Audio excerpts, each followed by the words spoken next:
Hello and welcome to our English learning series using the shadowing method.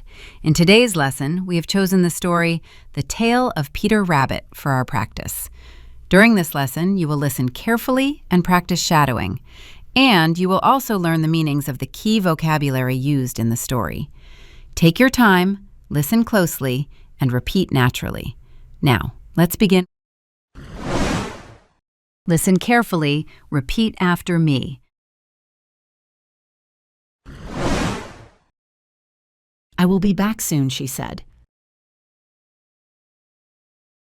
Again, listen carefully. I will be back soon, she said.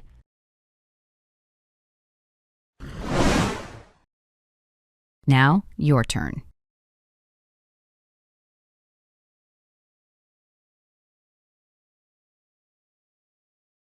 Say it again.